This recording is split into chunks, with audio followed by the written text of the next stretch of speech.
incluyen bloqueo de la conducción motora, enlentecimiento de la conducción nerviosa y sensorial, dispersión temporal y latencias distales prolongadas. En las formas axónicas, los estudios de conducción nerviosa van a mostrarnos una disminución de la amplitud de las respuestas motoras con velocidades de conducción normal. Es decir, vamos a hacer una electromiografía. También se puede hacer con un realce de contraste de la íris de los nervios espinales, la cola de caballo, los nervios craneales en la resonancia. Y detección de anticuerpos IgG contra el GQ1B. Entonces, hay que hacer una punción lumbar, sacar el líquido cefalorraquídeo, hay que hacer estudios electrodiagnósticos, se puede llegar a hacer una resonancia, dependiendo del caso, dosaje de anticuerpos. Este es, miren, el diagnóstico diferencial del Guillain-Barré.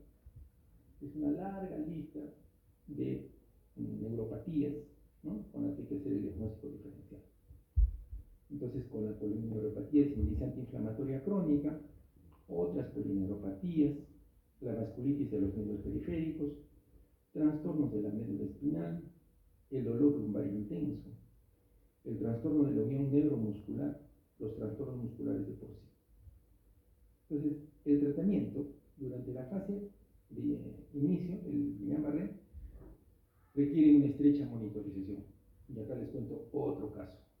Paciente de 12 años, varón, que viene de las alturas de Arequipa, se hospitaliza, le diagnosticamos Guillain-Barré, y la conducta en esos años terapéutica era observar, estar atentos, cómo iba ascendiendo esa parálisis, y ver y estar atentos para que en caso llega a afectar los músculos respiratorios, ¿no?, tomar alguna actitud.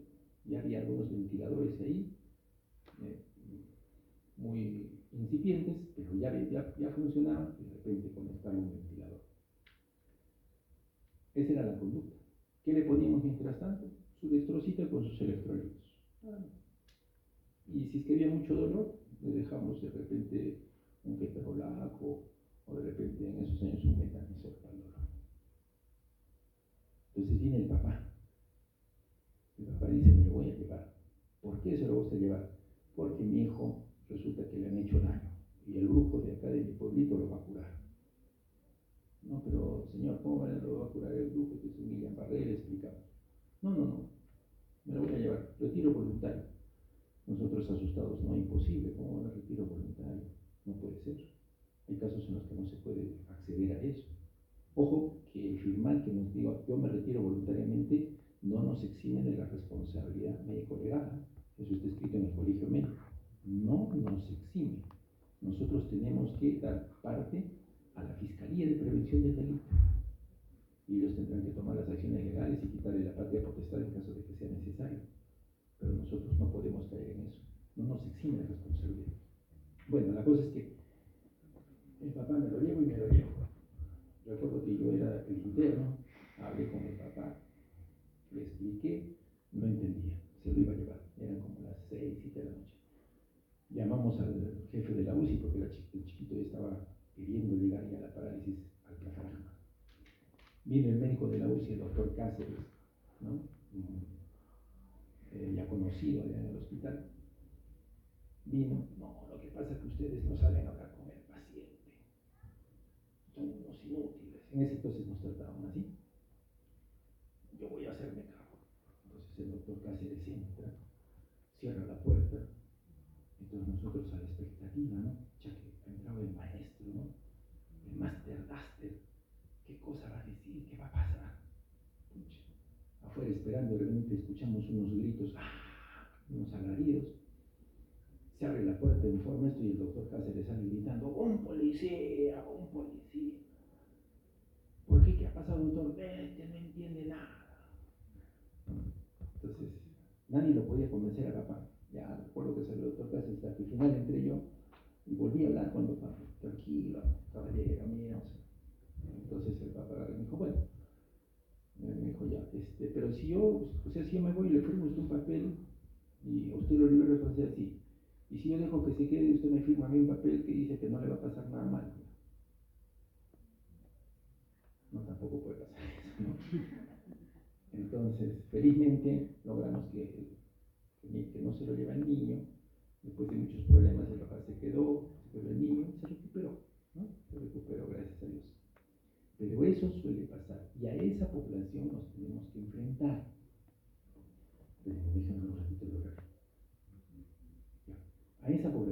tenemos que enfrentar jóvenes. Nuestra población, lamentablemente, a los que atendemos, algunas veces les decía a mi grupo en la mañana, aplicando algo de marketing, nos han tratado de decir que nuestros pacientes no son pacientes, son clientes, y que nosotros los debemos de ver como clientes.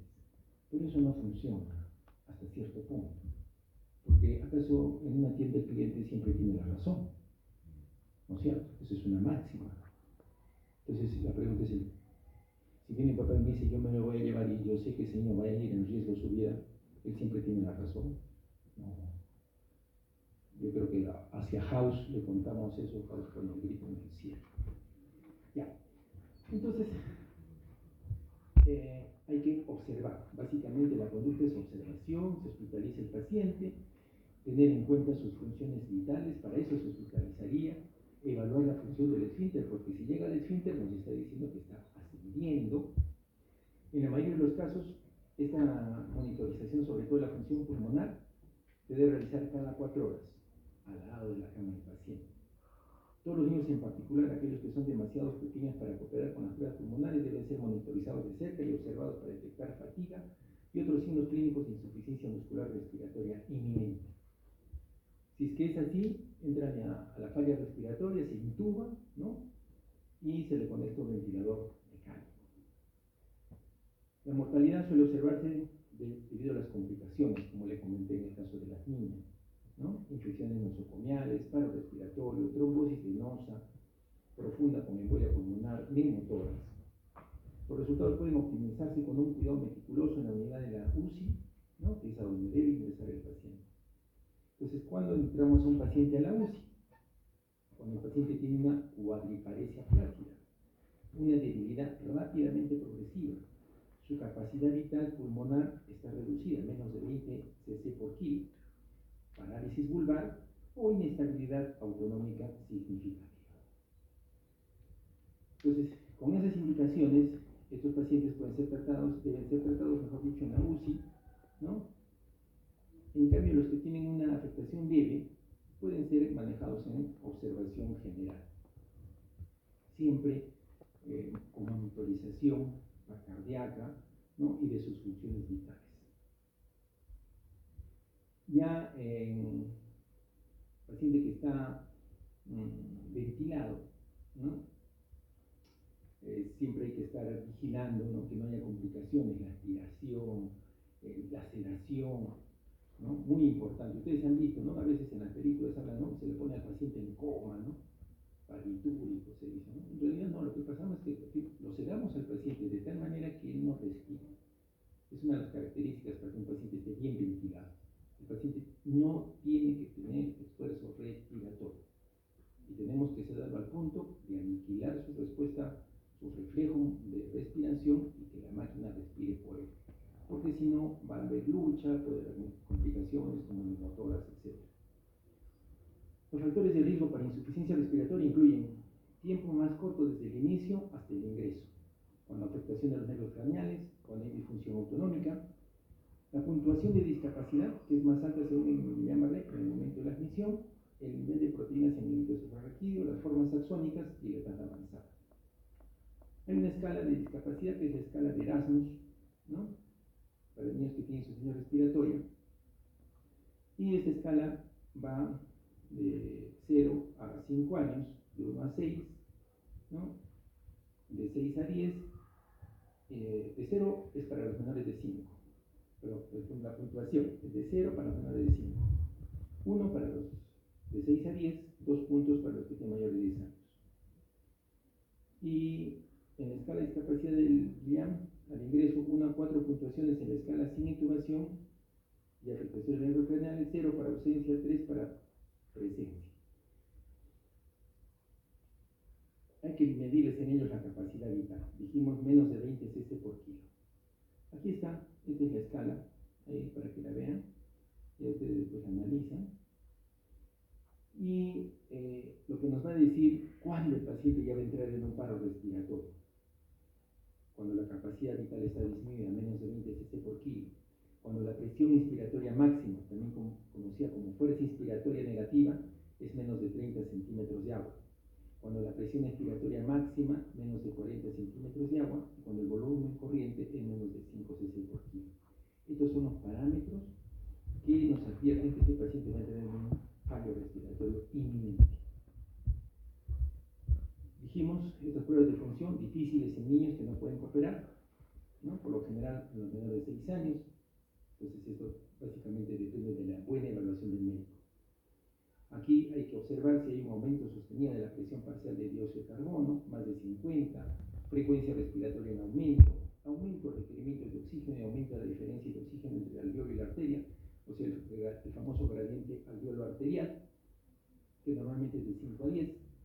Cuando hay mayor uso de los músculos accesorios, cuando empieza a haber diaforesis en la cabeza, cuello, la presión del pulso es amplia, el pulso es saltón. Entonces estos son signos de insuficiencia respiratoria con retención de CO2. Tener en cuenta que los niños tienen menos reserva metabólica y muscular que los adultos, por eso muy importante, ojo, también eso cuando paso visita no corrigiendo, jóvenes, el 50% del tratamiento de cualquier paciente, de cualquier patología, es medicamentoso y el otro 50% es nutricional. Muchas veces nosotros nos indicamos, incluso veo cuando ustedes van a llegar al internado, no cometan ese error. Viene un paciente por un resfrío o por una diarrea. ¿Qué hace la interna? Le indica de frente, ¿no? Suero oral, probiótico, paracetamol. Si es resfrío, paracetamol y de repente algún antihistamínico. De repente, yo no estoy no estoy de acuerdo con eso. Pero ¿y dónde dejó qué líquidos va a tomar el paciente? ¿Dónde dejó la indicación qué alimentación va a recibir? Entonces es muy importante. En la parte de indicaciones en la receta, ustedes ponen en su esquema dos cosas. Indicaciones generales y abajo medicación. Entonces ponen 1, bastante líquido. 2, cómo será la alimentación. 3, es que hay algún cuidado extra que hacer. 4, recién viene medicación. ¿Ya? Eso, grábenselo bien. En los pacientes ventilados, miren, se debe evitar la sedación y el bloqueo neuromuscular, ya que ocultan la evolución de la enfermedad. Entonces tiene que ser un manejo definitivamente muy cuidadoso, muy escrupuloso, y eso se hace solo en la UCI pediátrica. Hay que evaluar el estado autonómico, hay otras líneas de apoyo, como siempre la posición del paciente para evitar la formación de escaras, tratar el dolor y la fisioterapia lo más pronto posible. Ni bien iniciamos el diagnóstico, ni bien inicia la fisioterapia. Es como cuando un paciente entra a ventilación. ¿En qué momento empieza el destete del ventilador mecánico? ¿Quién me responde? ¿En qué momento, cuando yo entro un paciente a ventilación, en qué momento o qué me indica cuándo yo voy a empezar a destetar al paciente del ventilador mecánico? ¿Alguien sabe? Pucha, aparecen los alumnos de House. Los alumnos de House siquiera contestan, refutan. Ya, tienen que mirar House. Ya. ¿En qué momento empieza el destete? En el momento que inicies la ventilación.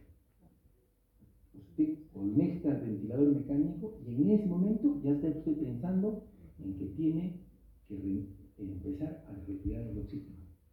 ¿Ya? Entonces yo conecto el ventilador, ya lo conecto todo y en ese instante ya estoy empezando, a los pocos minutos, empiezo a bajar la presión, la inspiración, empiezo a bajar la FiO2, ¿no? La frecuencia respiratoria, inmediatamente empieza el destete. No se olviden que cuanto más tiempo un paciente esté en ventilador mecánico hay atrofia muscular, jóvenes. Imagínense que ese niño que está conectado al ventilador mecánico necesita aporte calórico y proteico para crecer, para recuperarse de la patología que le está afectando. Y tercero, para mantener su metabolismo mínimo. Entonces, ¿cómo son los requerimientos de un paciente que está en la UCI? Son altos, mucho más altos de lo que normalmente un paciente está en sala común.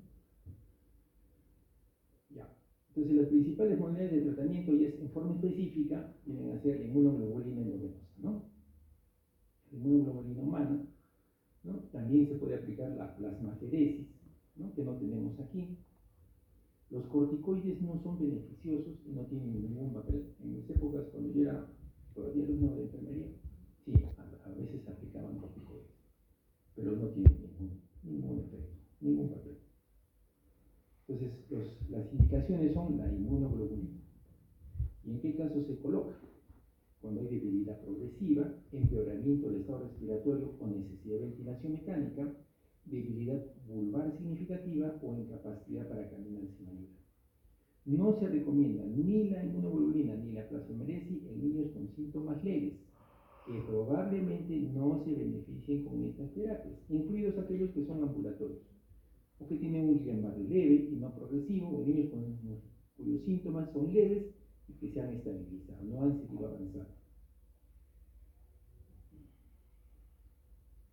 El tiempo transcurrido hasta el inicio del tratamiento puede ser importante en los niños, aunque faltan datos.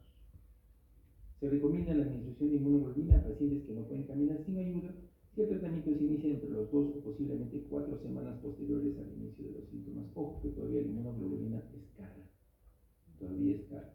Aquí en el Ministerio de Salud, en el Ministerio, tenemos limitaciones para su uso. Entonces, se prefiere siempre la inmunoglobulina endovenosa, ¿no? Con eso realmente hay mejoría. La dosis para el Guillain-Barré en niños es de 2 gramos por kilo, administrada a 1 gramo por kilo durante 2 días, o de 400 miligramos por kilo durante 5 días.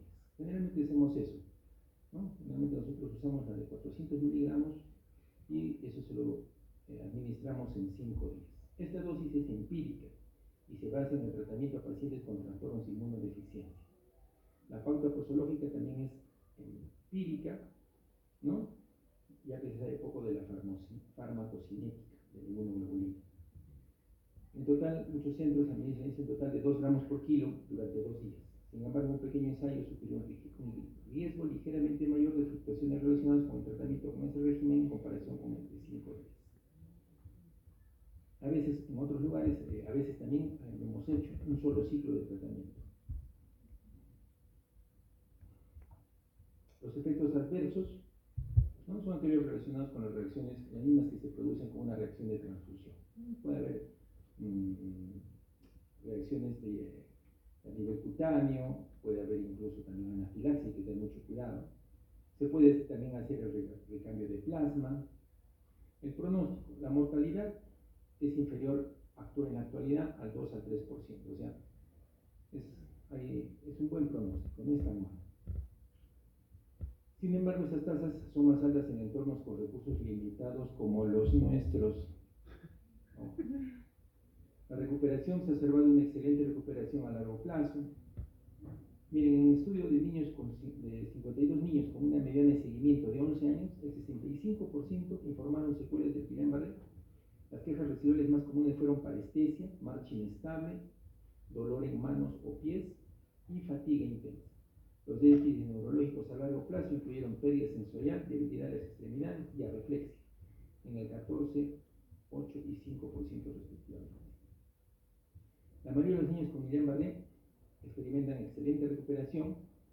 Sin embargo, hay algunos casos en los que los resultados son menos favorables.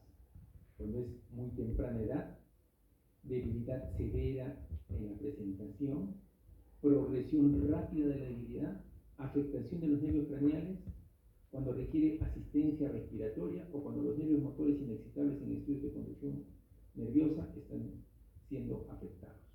Entonces, les pregunta examen, ¿no? Recurrencia. Se ha informado de recurrencia del Guillain-Barré en 2 al 5%. Y esto puede ocurrir en meses o años después del episodio inicial.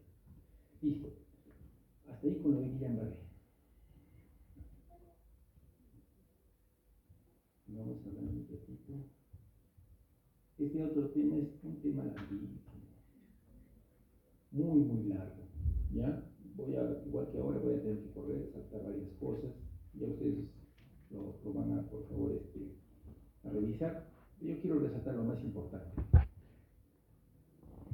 Cuando nazca un niño, que ustedes evalúen, sobre todo un niño que es lactante, ¿no? Porque tenemos que ver algo muy importante en él, si es un niño que tiene buen tono o no tiene buen tono muscular. Entonces, ahí ustedes tienen aquí un niño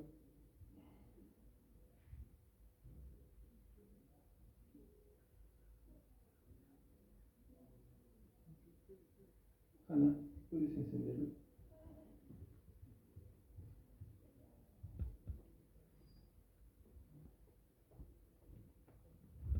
Ah, ya. Aquí tienen un niño con hipotonía y un niño con hipertonía.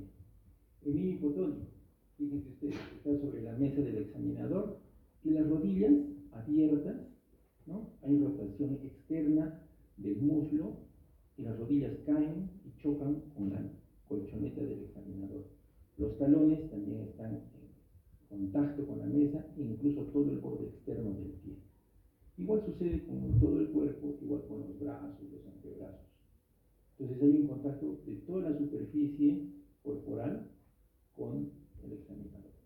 En el caso del niño hipertónico, mantiene la flexión, fíjense ustedes, y no hace contacto con la mesa del examinador. Esa es la diferencia entre hipotonía e hipertonía. Aquí igual.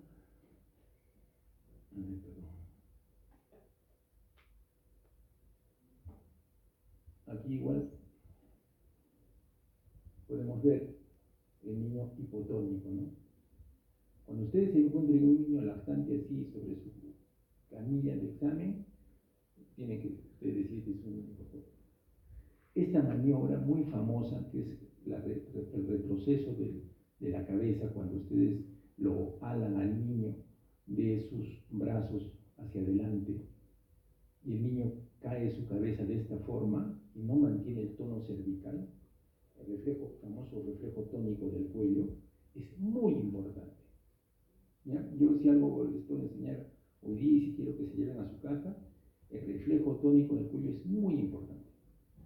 Cuando llega un lactante y ustedes ven que ese lactante en el momento de examinarlo lo levantan de las manitos y su cabecita cae y no sostiene el cuello, algo está pasando.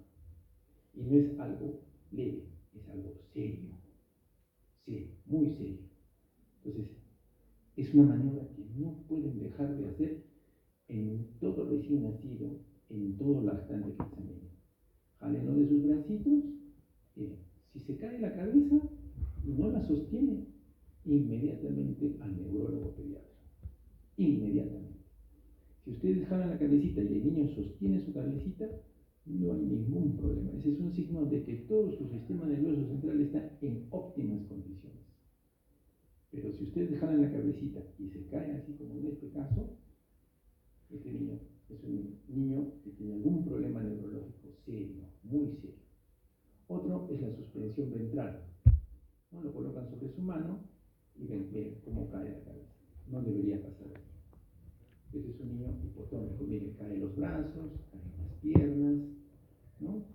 Cae su cabeza, la columna prácticamente se vuelve una letra U, ¿no? Entonces eso nos está diciendo que el niño tiene algún problema neurológico. Otro es la suspensión de los hombros. Ustedes lo cogen al niño de esta forma y el niño no debe resbalarse, porque él hace fuerza aquí en su articulación del hombro, hace fuerza y se mantiene sobre sus manos. Pero si ustedes lo levantan así y el niño se resbala, otro signo de hipotonía, el codo no debe pasar la línea media corporal. ¿Ya? En los niños, por ejemplo, prematuros, sí pasan. Cuanto más prematuro va a pasar más. ¿Por qué? Porque de por sí el prematuro es hipotónico. Ellos tienen hipotonía. Claro que no es una hipotonía tan patológica, ¿no?, como aquel que tiene algún problema en su sistema nervioso central. Otro signo de esto se llama, viene a ser la dorsiflexión de la mano, ¿no? Si el niño, ustedes hacen esta maniobra de doblar su manito sobre su antebrazo y los dedos contactan con el antebrazo, pues el niño tiene un problema de Ehlers-Danlos, ¿sí?, o tiene un problema de hipotonía severa. Entonces no debe pasar esto. Esto no debe pasar. Es algo Esas imágenes creo que son lo más importante. Entonces, ¿qué cosa es el tono? El tono es el mantenimiento del mantenimiento de la contracción isométrica de los músculos corporales. Eso es el tono. Requiere que el sistema nervioso central y el sistema nervioso periférico estén intactos. Entonces, en el tono hay cierta contracción muscular, hay cierto grado de contracción, ¿no? Y ahí tiene que mantener ese músculo. La hipotonía es un síntoma común de disfunción neurológica y ocurre en enfermedades del encéfalo, puede ser a nivel del encéfalo, puede ser a nivel de la médula, a nivel de los nervios o a nivel de los músculos, o sea, en cuatro sistemas, ¿no? En el encéfalo, la médula, los nervios y los músculos. Una célula del asta anterior y todas las fibras musculares inervadas por ella componen una unidad motora. La unidad motora constituye la unidad productora de la fuerza. La debilidad es un síntoma de todos los trastornos de la unidad motora. Ahí tenemos, para recordar, la unidad motora. Un trastorno primario del cuerpo celular del asta anterior es una neuronopatía, así se llama, neuronopatía. Un trastorno primario del axón o de su cobertura en mielina será una neuropatía. Y un trastorno primario de la fibra muscular se llama miopatía. En la lactancia y la infancia, los trastornos cerebrales superan en mucho a los trastornos de la unidad motora. Entonces, más afectación cerebral que en la unidad motora. El término hipotonía cerebral abarca todas las formas de hipotonía postural causadas por una enfermedad o un defecto en el cerebro. Miren el gran diagnóstico diferencial de la hipotonía infantil. Si nos ponemos a conversar, que supuestamente que este es el tema de la charla de hoy, de la conferencia. No vamos a desarrollar todo eso, pues, ni yo tampoco me lo sé. ¿No? Cuando yo tengo un problema de hipotonía, llamo al neurólogo pediatra. ¿No? Él sí tiene en su cabeza y tiene que decirme, todo esto tiene que ver de qué se trata. Solamente es para que ustedes tengan una visión general, ¿no es cierto?, de todos los trastornos que se presentan. Las manifestaciones. En la posición supina, todos los lactantes hipotónicos parecen similares, con independencia de la causa o de la localización de la anomalía del sistema nervioso. Falta el movimiento espontáneo. La abducción completa de las piernas, coloca la superficie lateral de los muslos contra la mesa del explorador y los brazos se sitúan extendidos a los lados del cuerpo flexionados por los codos con las manos a los lados de la cabeza. Lo que vimos al inicio, ¿no? La posición del niño hipotónico. Existe también el pecho excavado cuando un lactante sufre debilidad crónica de los músculos de la pared torácica, el famoso pectus excavatum. Los lactantes que permanecen tendidos inmóviles acaban presentando aplanamiento del occipucio, pérdida del pelo en la porción del cuero cabelludo en contacto con la sábana o con el colchón, y si el bebé es colocado en postura sentada, la cabeza cae hacia adelante, los hombros bajan y los miembros cuelgan inertes.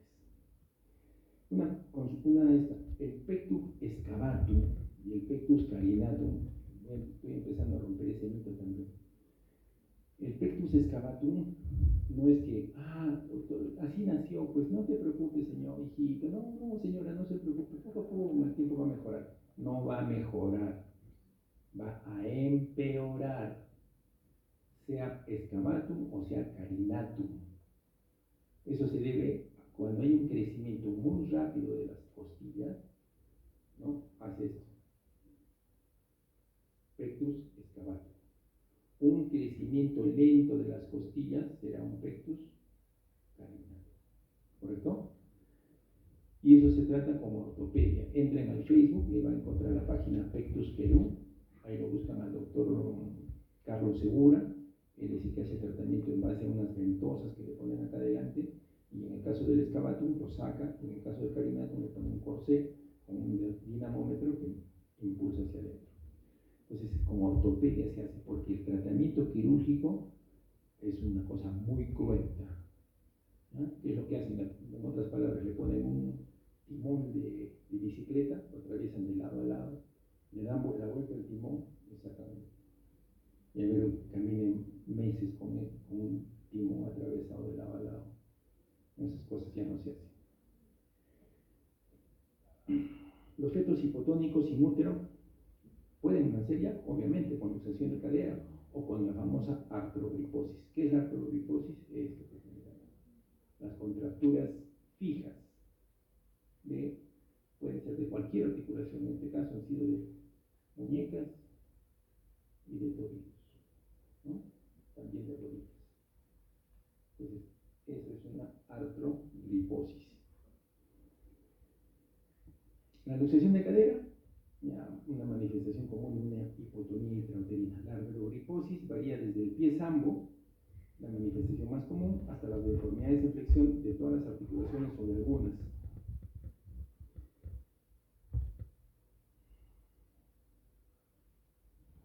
Las manifestaciones de la hipotonía, vamos a ver en esta tabla. Ya hemos visto el diagnóstico diferencial, ¿no? Los recién nacidos con artrogriposis que requieren asistencia respiratoria no sobreviven a la extubación, a menos que el trastorno sea la miastenia. Aquí está el diagnóstico diferencial de la artrogriposis. Tenemos desde las causas fetales, no fetales, malformaciones, síndromes, trastornos cromosómicos, trastornos de la unidad motora. La respuesta a la tracción, lo que les dije, tracción de los brazos, la suspensión vertical y la suspensión horizontal, evalúan el tono en los lactantes, ¿no? Ahí está la suspensión, la respuesta a la tracción, la suspensión vertical y la suspensión horizontal. La respuesta a la tracción es la medida más sensible del tono postural y se puede poner a prueba en recién nacidos prematuros dentro del incubador incluso. Y aquí tienen, miren cómo evoluciona, ¿no? La tracción de los brazos.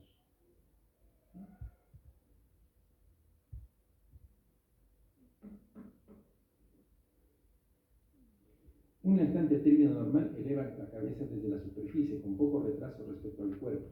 Cuando el bebé obtiene la posición sentada, la cabeza se mantiene erecta en la línea media durante unos pocos segundos. Durante la tracción, la exploración, debe sentir que el lactante tira hacia atrás para oponerse a esa tracción y observar la flexión en los codos, las rodillas y los tobillos. La respuesta a la tracción no existe en los recién nacidos prematuros, o menos de 33 semanas. Después de las 33, los flexores de cuello consiguen cada vez más elevar la cabeza.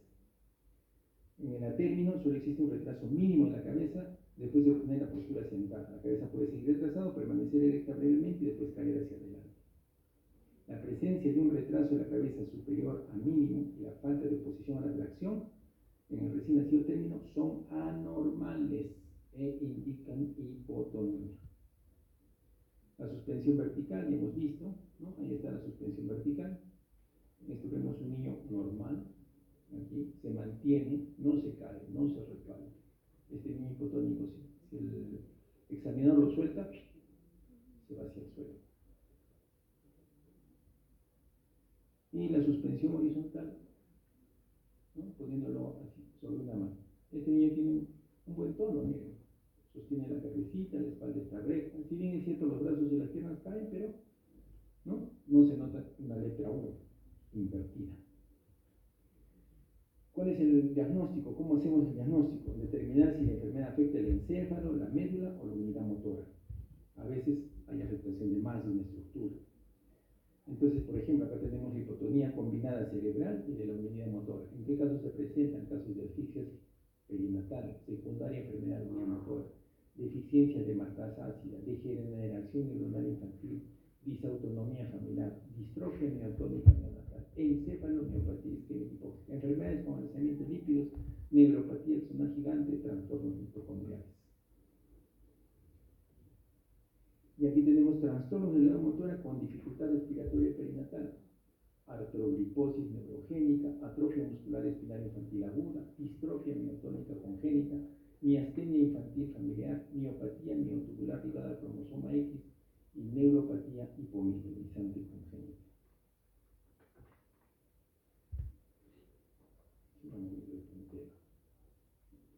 Cosas extrañas ya. El encéfalo y los nervios periféricos se afectan simultáneamente en algunos trastornos lisosómicos y mitocondriales. El encéfalo y los músculos esqueléticos son anormales en los lactantes con deficiencia de maltasa ácida y en los que sufren distrofia miotónica neonatal. Los recién nacidos con encefalopatía hipóxico-isquémica grave pueden sufrir lesión hipóxica de la médula espinal y el encéfalo. Varios trastornos de la unidad motora alteran la respiración y causan asfixia perinatal. Tales lactantes pueden tener también hipotonía cerebral. Los recién nacidos con lesiones de la médula espinal suelen proceder de partos largos y difíciles en los que las lesiones del plexo braquial y la encefalopatía hiposistémica son problemas coexistentes. Mucho cuidado, jóvenes. Tengan un gran cuidado en el momento de la atención del parto. La hipoxia al momento de nacer deja graves secuelas.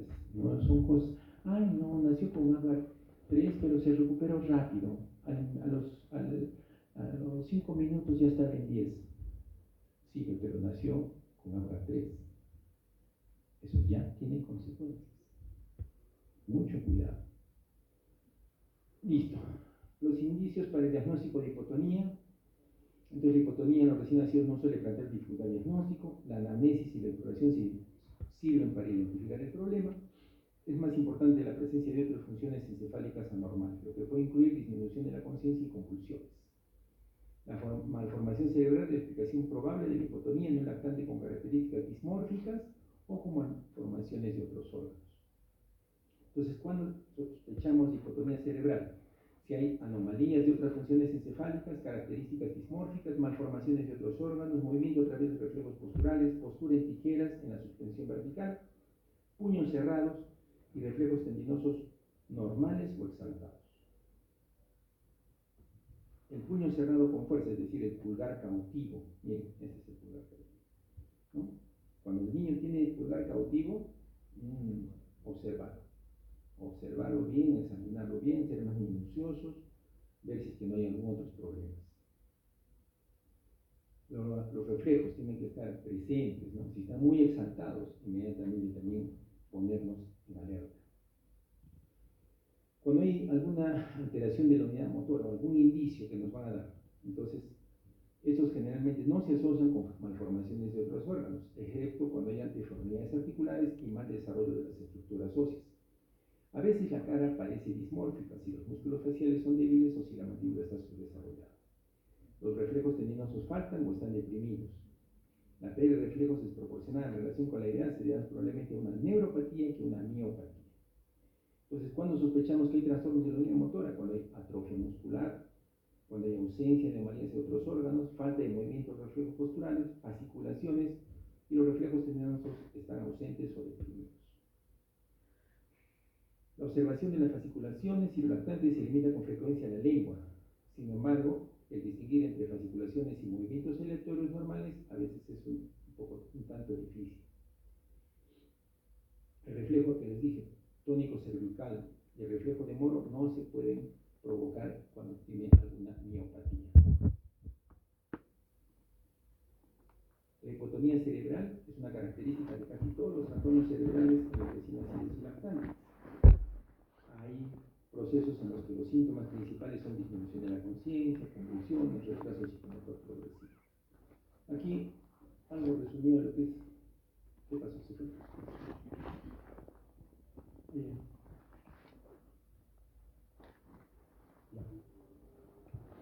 Hipotonía. Un resumen, ¿no? La hipotonía, parte normal del desarrollo y responsable de la postura establecida de la gota prematura. Signo de enfermedades sistémicas graves como septicemia, insuficiencia cardiorrespiratoria. ¿Qué pasó? Ya me están cortando la luz, creo. Respiratoria, enfermedades crónicas endocrinológicas o inmunológicas. La hipotonía puede deberse también a compromiso encefálico agudo, como en el caso de la encefalopatía hipóxico-isquémica, infección del sistema nervioso central, encefalopatías tóxico-metabólicas. Puede deberse a trastornos de desarrollo del sistema nervioso, siendo el caso más característico el síndrome de Down. En un porcentaje menor, la hipotonía se deberá a trastornos del sistema nervioso periférico, es decir, la enfermedad muscular, y la debilidad es el síntoma cardinal de las enfermedades neuromusculares. La hipotonía acompañada de debilidad apunta a la presencia de una enfermedad neuromuscular. Luego está la hipotonía congénita benigna, ahí están los trastornos cromosómicos, tienen por ejemplo el famoso Prader-Willi, que son los gorditos, ¿no? Hay, por ejemplo, pacientes que tienen dificultad para alimentarse, ¿no? Esos tienen artrogriposis, deficiencias tiroidofosforilasa, degeneración neuronal infantil, disautonomía familiar, distrofias miotónicas, hipoplasia de núcleos motores vulvares, miastenia neonatal, Prader-Willi, síndromes miasténicos genéticos. Hay criterios para el diagnóstico del síndrome Prader-Willi, criterios mayores, menores. Luego está la encefalopatía no progresiva crónica. Vamos a pasar todo esto rápido, ya ustedes lo revisen después. Trastornos genéticos, como la disautonomía familiar, trastornos paroximales, otros defectos metabólicos, luego trastornos de la médula, ahí está la mielopatía hipóxico-isquémica, lesión de la médula espinal, lesiones en la presentación de nalgas, siempre la presentación podálica es un problema serio. También puede haber lesiones en la presentación cefálica, ojo. También hay que evaluar cuando hay trastornos de la unidad motora, ¿no? En esos casos hay que hacer a veces biopsia, ¿no? Muscular, nerviosa. Se puede hacer pruebas con cloruro de ofronio, creatina sinasa sérica, electrodiagnóstico, pruebas basadas en el DNA. También están las atrofias musculares infantiles, que pueden ser la tipo 1, la atrofia muscular espinal cervical congénita, la artrogriposis neurogénica, la deficiencia de citocromo oxidasa, y luego vienen todas las polineuropatías. Y ahí dentro de las polineuropatías hemos hablado, ahí también está el botulismo, la miastenia infantil familiar,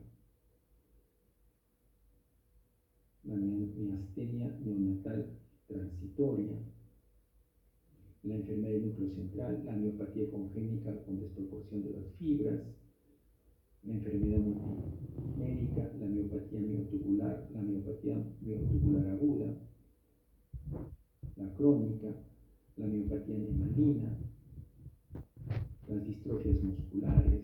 Como ven, ahí están todas las miopatías,